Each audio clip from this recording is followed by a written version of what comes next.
नमस्कार। प्रादेशिक समाचार के साथ मैं पूजा तमंग। भारतीय जनता पार्टी के वरिष्ठ नेता और प्रधानमंत्री नरेंद्र मोदी ने कहा है कि पूरा देश विकसित राष्ट्र बनने के लिए काम कर रहा है। पिछले 10 वर्षों में केंद्र सरकार ने आम लोगों के लिए दशकों से लंबित मूलभूत जरूरतों को पूरा किया है। श्री मोदी राजस्थान के शेखावटी क्षेत्र के चूरू में जनसभा को संबोधित कर रहे थे। उन्होंने कहा कि पिछले 10 वर्षों में विकसित भारत की आधारशिला रखी जा चुकी है। आज पूरा विश्व हैरान है कि भारत इतनी तेजी से कैसे प्रगति कर रहा है। उन्होंने कहा कि सत्ता में आने के बाद उनकी सरकार ने ईमानदारी से काम किया, जिसकी वजह से राष्ट्र तेजी से तरक्की कर रहा है। पिछले 10 वर्षों में किए गए काम को ट्रेलर बताते हुए श्री मोदी ने कहा कि आने वाले वर्षों में देश में और अनेक बड़े काम किए जाएंगे। राज्यपाल लेफ्टिनेंट जनरल के.टी. पटनायक ने कहा कि अरुणाचल प्रदेश कई जनजातियों की एक धन्य भूमि है, जिन्होंने वर्षों से अपने रीति रिवाजों और परंपराओं को बनाए रखा है। उन्होंने आज ईटानगर में मोपिन महोत्सव समारोह में भाग लेते हुए कहा कि वे उत्साहपूर्वक अपनी स्वदेशी सांस्कृतिक विरासतों को संरक्षित कर रहे हैं। उत्सव के अवसर पर गालो समुदाय को बधाई देने के अलावा राज्यपाल ने बेहतर फसल, घरेलू पशुओं के प्रसार और प्रकृति के संरक्षण के लिए मोपिन देवी आनी पिंकू पिंते के आशीर्वाद का आह्वान करने के लिए प्रार्थना की। राज्यपाल ने गालो समुदाय से स्वास्थ्य, शिक्षा, बुनियादी ढांचे, संचार और महिलाओं तथा बालिकाओं के सशक्तिकरण के क्षेत्र में ठोस प्रयास के माध्यम से राष्ट्र निर्माण में योगदान देने का आग्रह किया। वरिष्ठ भाजपा नेता और मुख्यमंत्री पेमा खांडू ने कहा है कि केंद्र में भाजपा सरकार के साथ अरुणाचल प्रदेश सहित पूर्वोत्तर राज्य बुनियादी ढांचे, कनेक्टिविटी आदि के मामले में बहुत तेजी से विकास कर रहा है।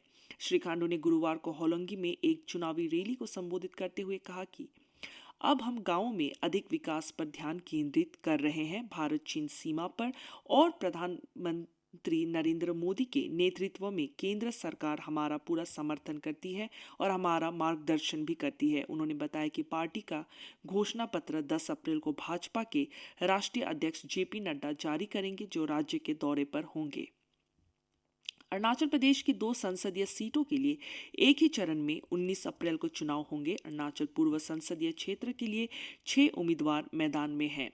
इस सीट से भाजपा उम्मीदवार और मौजूदा सांसद तापिर गांव का मुख्य मुकाबला भारतीय राष्ट्रीय कांग्रेस पार्टी के उम्मीदवार और पूर्व मंत्री बोसीराम सीरम से होगा। बीजेपी और कांग्रेस के अलावा नवगठित अरुणाचल डेमोक्रेटिक फ्रंट ने भी इस सीट पर अपना उम्मीदवार उतारा है और बाकी 3 निर्दलीय उम्मीदवार हैं।